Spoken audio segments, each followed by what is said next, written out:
that can only mean one thing. Team Charles from Charles D'Angelo here in studio. Good morning, Charles D'Angelo. It's that time again. So before we talk about your side, we have a couple of seconds here. I find it interesting that of all the things that they come and ask me to sponsor. Sure.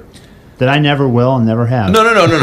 Just kidding. No. That they do not come to me and sponsor, because this is not a sponsored segment at all. This is not. This is just me having you on the show once a month to talk about weight loss. Well, talk about your history. No, but hold on. But the reason why I don't sponsor things is because the people who sell the garbage know it's garbage, and I won't do it. Absolutely. So you're on here as our weight loss coach, and my struggles with the weight, I'm a Duncan yo-yo. I go up and down, and when you're going good, you're going good, and when you're going bad, you're going bad. But it's hysterical to hear all the weight loss garbage out there. The pills, the drinks. Right, and it's all it is doing what you're supposed to do, which is eating right and exercising. And thinking correctly. Yeah. Having the right mindset about it all. And that's what I wanted to talk about today was I thought a lot about what we were discussing last time I was here, and you had said, I've lost probably 500 or 600 pounds over my lifetime. And I thought, what a wonderful way to introduce Charles D'Angelo, the weight loss coach. Okay?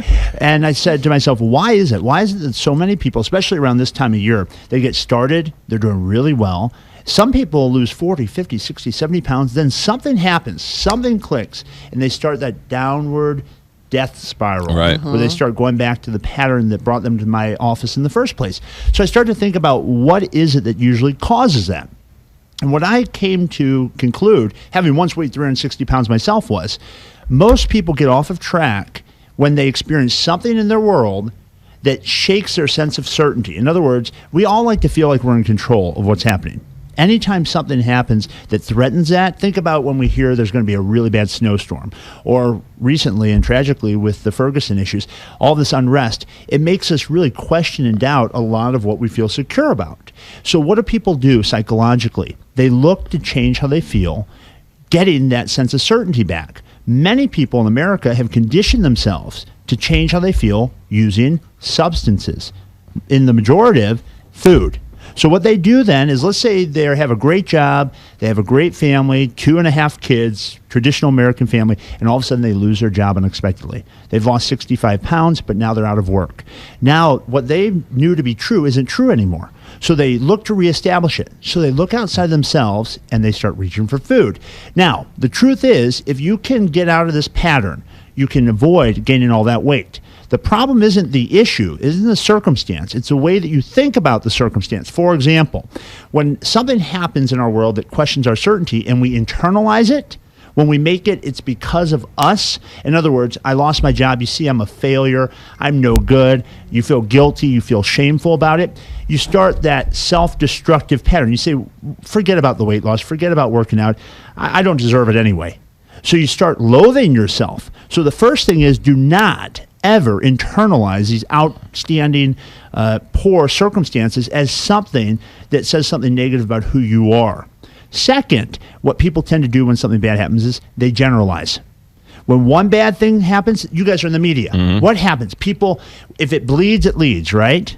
So the idea is when something bad happens in our world, we tend to make everything bad. So not only are we in between jobs, but our family's not that good either, we start telling ourselves. And really, we're not that smart. Well, and this always happens. But it's a simple comfort situation. It's changing how you feel. Right. I'm nervous, I'm angry, I'm upset. It isn't just losing your job. It's the dog's annoying me, or my car is on the fritz, or you start to generalize and look and filter out all the good and look for all the bad. And lastly, they make the situation that they're experiencing something they believe is going to last forever. And when you have that recipe, you set yourself up to be in that defeat whirlpool. So you go to something that's outside of your control. You say it's permanent. I caused it, and it's my fault, and I'm a bad person, and there's nothing I can do to change it. And psychologically, in psychology, we call that learned helplessness, where we feel like, well, what's the point? I've tried everything. I have people every day that come to my office and say, Charles, I've tried everything. I said, that's bull. Yeah, I've never even met you. So what do you mean that you've tried everything?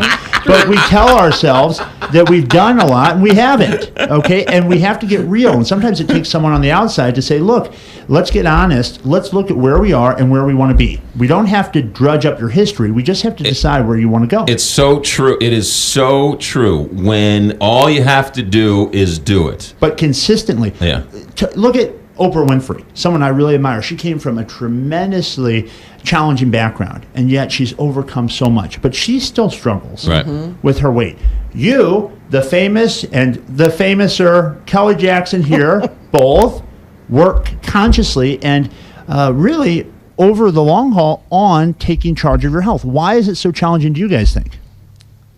I Kelly, don't know. If I knew, then I would be. I know. I have triggers. I have triggers, and there are certain things that sort of trigger me, and it's much better. You know what? I'd much rather have a bowl of popcorn than go and eat a turkey When you say sandwich. triggers, isn't it saying exactly what I'm saying? When you hit something that threatens your sense of control, that then you look to reestablish but it's it? not like, oh my goodness, I lost my job. No, Right. it's minor. It's, oh my goodness, I got to go fill up the tank. I don't have time for this. I might as well go get a Mounds bar. I mean, I'll justify anything, and it's a good thing I've never tried heroin, because I would never be able to kick the habit, because food is my heroin. Well, people have some people have a very addictive type of pattern in their personality, and that's what really makes many people very successful. Right. They become very focused, and when they get focused on something, they continue and they're consistent. The idea is choosing to be focused on the things that are going to empower you rather than disempower you. I always tell people we don't break habits, we simply replace them.